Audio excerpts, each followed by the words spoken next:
Yo, what's good? It's your boy BKM. Today, we get to talk about my struggles as a Christian creative. Kind of nervous, but I hope when you guys watch this video that it really blesses you guys. So let's get to it.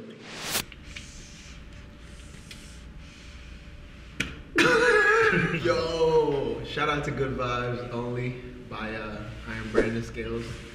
What's good, yo? Like, it's Creative Wild Christian. We're back here again. This is a mid-season video. Yep. Call it right here. It's a mid-season video. We just stopped by to really just fulfill our promise to you guys, which is one of us is going to talk about our struggles, our personal struggles this time as a creative. Do you want to guess who it is first? Rock, paper, scissors. What? Alright. Okay. Are you ready? Yeah. Rock, paper, scissors, shoot. I won. Okay. Try to go at the same time. He won, so I guess it's me today. Nah, but I'm going today. This was already pre-planned anyway, so yeah. That was just... Yo, how y'all doing though? Like, we miss you guys. Our last video did really well. Yes, we appreciate you guys for that. A lot of feedback, a lot of love. Dang. Y'all as really in the video. So y'all really just yeah, makes sense, right? But y'all really dope. We are Creative Wild Christian. Yes, we are. And we here we discuss just, struggles of a person who is trying to be a Christian creative. Basically trying to be whatever God has called us to be without compromising. So 1,000%. So we can start off the question. So our first question to you is, when did you know you were a creative? I don't know. Since I was a baby, like really, I'd be like one of those little kids, like always like playing with toys. Like I take toys to make toys. Like I break down toys to make toys, and I would build like little houses. If you grew up in Nigeria, like you kind of relate to what I'm saying. But I made like little houses out of like cartons and like boxes. That's what y'all call it. And I would make like toy cars. I make. Like I just really just be doing whatever really, and I used to love to doodle, and I never really knew what a creative was then. But like people would just say, "Oh, you can draw, you can do this, you can do that," and I guess growing up to a certain age, like say around 12, actually I lied, maybe like around 15. Then I started like getting into music, like as far as like playing instruments and learning that it actually comes easy to me for some reason. It comes as you're growing. I think that's how it really was for me, to be honest. That's 15. That's right in the midst of high school. So like, was God was he in the realm of you creating at that point, or? So basically, growing up, I've been in a Christian family, right? Yeah. My mom, she's really dope. Shout out to my mom. I love my mom. I love my dad as well. But my family, like, we grew up just going to the church. It was a norm. My dad flogs me every morning to wake up in prayer. Like, morning flog? Yes, because they wake me up like 7 times before I wake up. But yo, God has always been like, I guess, in the middle of my family, but never really like in the center of my life. I think I lied with that statement because my mom always said something to me, if I'm being honest. She was like, every time we pray on the phone, she reminds me of when I was young and like my heart for God. She would remind me of how I used to like bring my friends to church. Like, and I remember doing like, I'm that kid that's sitting that's sat in the front seat of the church. Then when they say Genesis chapter 1, I'm like, I got it. What I'm talking about. Like I was always like that. And I remember I used to fast like crazy when I was like, let's say like this was going on maybe anywhere from 8, 9, 10, 11, 12. That's around that. I know it's like a lot of years, but around that period of time, I guess that I was getting grounded in God because that's why I'm here where I'm at now, because I had a strong foundation. I didn't consider that to be a strong foundation then, but now I see it really was. But I was really growing in that place of just the knowledge of an existence of God and who he really is, but just not personalized yet. So was he affecting my creativity then? Heck no. I didn't think of it that way. I was just doing whatever I was. The only time The only time I guess I kind of like started bringing like thinking about God in a sense was like when I started doing music because I was playing in churches. I would play in my church. I played at my school. I went to a seminary school in Nigeria for 3 years, so like I was playing there. Like that was when like God really like it was my seminary school. I really like took God really seriously. But that was then like when I played the bass guitar or the piano or whatever. Then I used to do it like a form of worship. So that was kind of like where God, and even in that sense, I believe that God orchestrated me learning how to play the bass guitar because that was the very first instrument that I really learned how to play.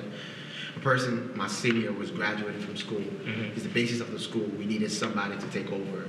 So we went to this mission to a different, like a really like far, like village, really deep. And there it was really crazy, but my music teacher approached me and was like, yo, the bassist is graduating, so are you going to take this up? Because I heard that you have a little interest. I was like, sure. That's it. So I just learned, and I believe since then God has just been orchestrating. Like, he's been teaching me every instrument that I learned, really. But yeah, I guess that's great. how I put it.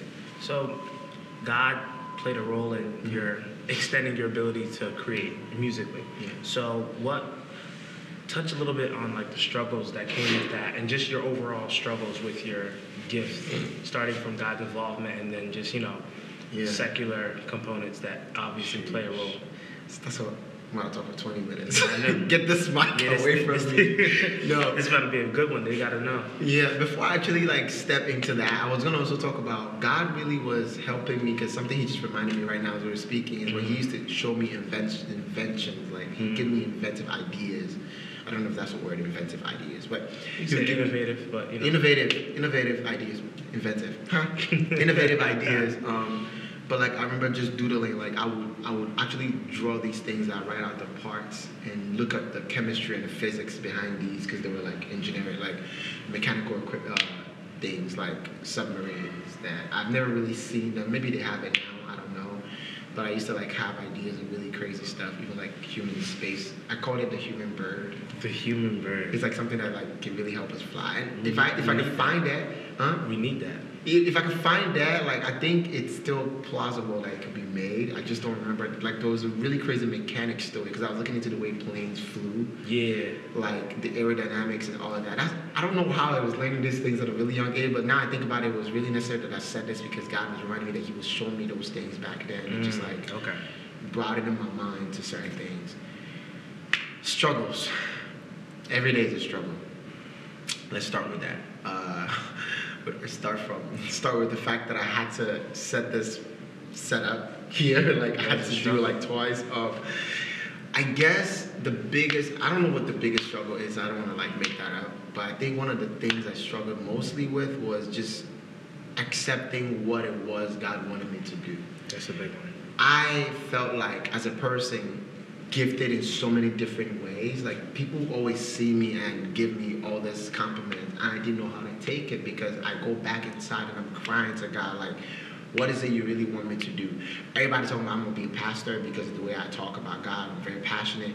Everybody talking about I'm about to be somebody tell me, oh, you need to be in politics because you really know how to argue the truth or like, stand for the truth or whatever. Somebody talks about, oh, you need to be a doctor because you were really good at biology in high school, and somebody else talking about, and the thing is, it's not just that they talking about it, I liked it. I'm a person that is very passionate about so many things. Almost like I like everything, and I'm so passionate about everything. It's like it can be hard to focus. It's really hard. It's so hard, so difficult for me to just I get sometimes it's just like, and then I feel like it's almost a judgment from God to be so creative in a way that I consider some of my gifts at some point to be a distraction. Okay. I can understand that. I used to consider some of my gifts to be like, maybe I'm not supposed to be doing this. Like I can dance, I can sing, and okay, God, what should I stop doing? And it was hard for me to really accept this year that God was telling me, all that I've given you, you're gonna make use of, just not in the same capacity as everything equally. Because like the Bible talks about the person that was given the talents, and God came back and He asked him for those talents, all of it, and He had to talk about all this. He said, give me 10, I brought you 10 more. So if God gave me 10, I have to give Him 10 more, and probably even more, just do more with it. So that was one of the things that I really struggled with growing up.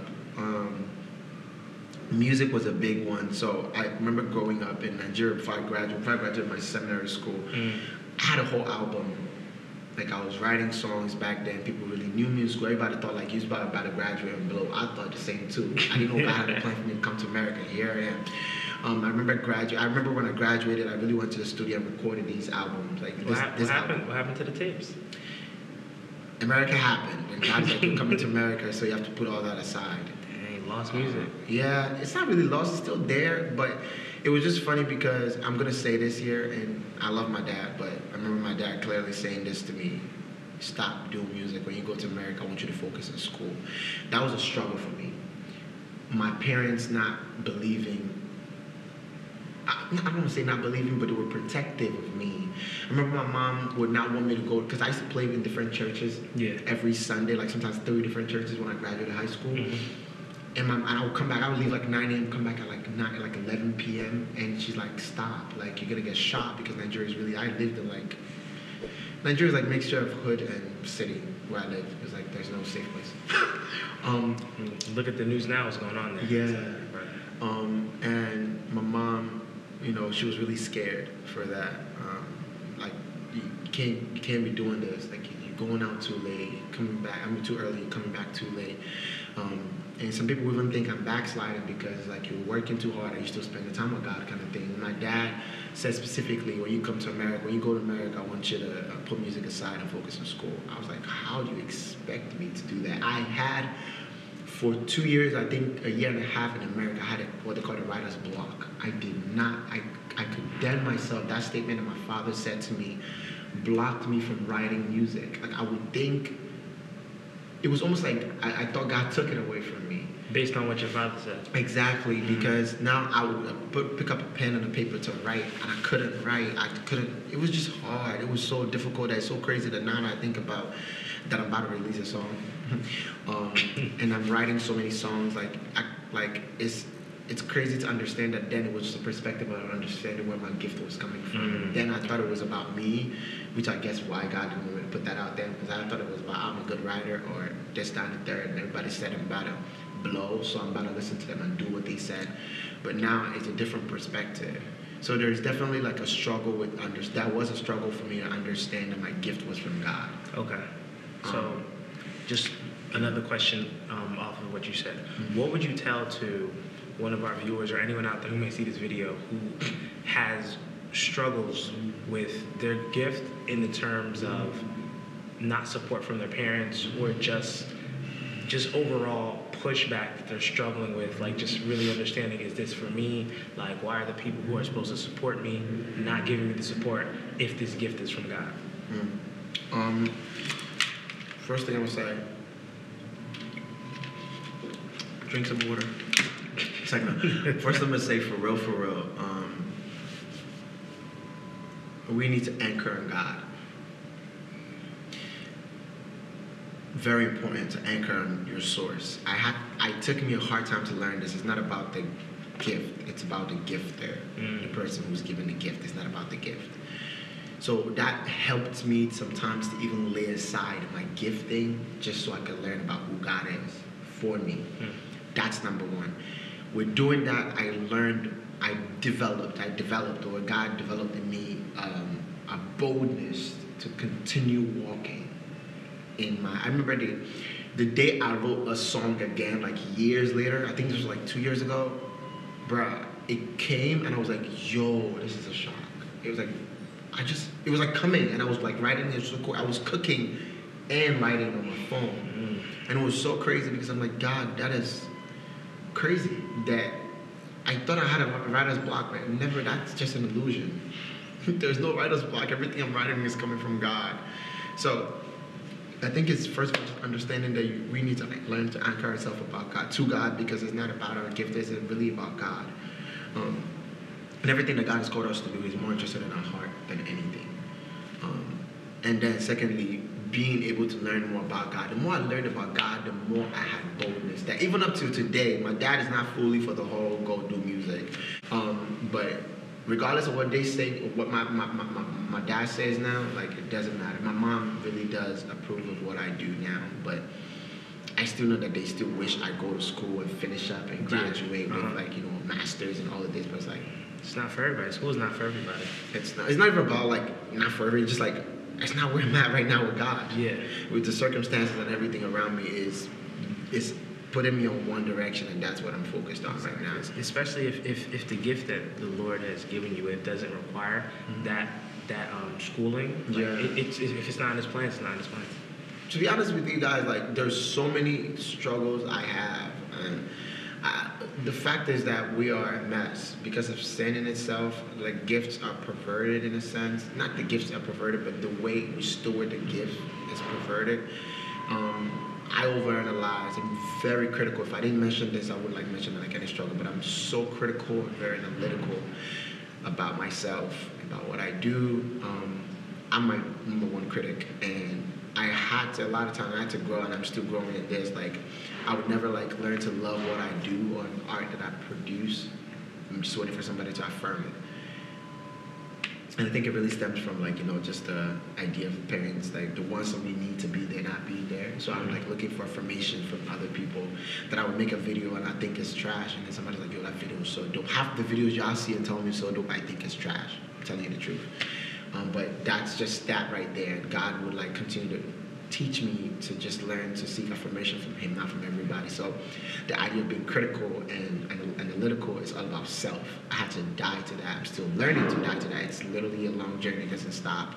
But that's one of the biggest things that I say I struggled with. And it's going back again to understanding that the gift is from God. It's not from me. So it's about the gifter and not about the gift. Another big struggle I say I have is distractions. When you're gifted with a lot, you just have so many things that keep coming to your mind. Like, good things are, like they talked about in life yesterday, good things are what are the things that are mostly the distractions. Sometimes the bad things aren't really the distraction. They could really be, but what's mostly distraction in our lives is usually the good things, because they look good. Oh, it's like, I have to do so many beautiful ideas. I could go for this, I could do that, I could do that. And while I'm editing a video, it happens to me a lot of times when I'm editing a video, I could pause in a video and start doing something, and then I end up like extending the work. And even time was a really big factor for me, just learning to steward my time and attention and focus, because as I'm working, my mind is thinking about 100 million things. And I'm in the moment of thinking about 100 million things, I'm still comparing my work with somebody else's work. I definitely struggle with that. Like, anywhere I go on Instagram, like, I'll be looking at, oh my goodness, I need a better equipment. Yeah. I need a better this, I need a better that, I need to learn this, I need to learn that. Just being too critical and just like not allowing myself to really grow. My biggest message, I believe, is just grow. Grow, grow. Just grow in God.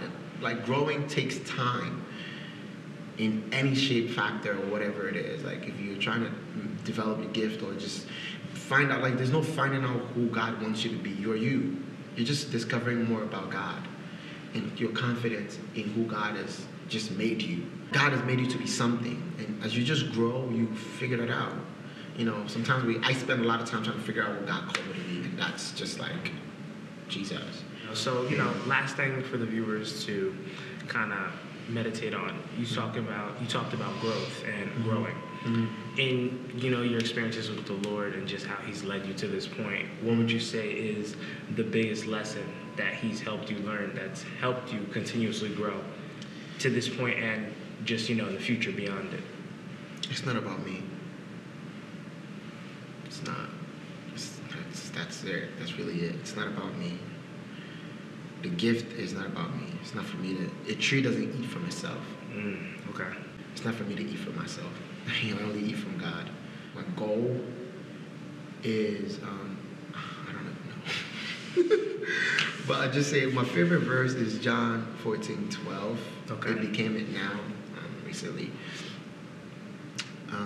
Doing greater works because I believe in Jesus. I believe that we've been called to be not only an extension of Him, but also do greater works. We just have to believe. There's so many things that we can do now that Jesus didn't have the opportunity to do back then. Like, make a video. So my goal is just to really share my experiences with people, and hopefully that God uses that to bless people. Yeah. That's a good one. Yo, I don't know why. It sounds like we just ended really sad. Yeah. It's not a sad note. We just really got in depth, As a creative, like, if you have an idea that God has given you, just do it. Don't think too much. If it's too much and you start thinking anything that starts bringing a burden into you, just check it. But just forget about trying to figure out what next 5 years is gonna look like. Start now. What is it that I've given you in your hand? Just use it. Ask Moses, what is it that you have in your hand? The staff. Use it. So you're gifted. Start where you're at. It's beautiful. It's beautiful. It's a good word. It's a good point to end it on, man. Thank you guys for checking in for our Insider Edition. Season 2 is coming very soon. Yes. It's coming soon. That's all we can tell you. So thank you for tuning in again, and hope you guys didn't miss us too much. Yes. Peace.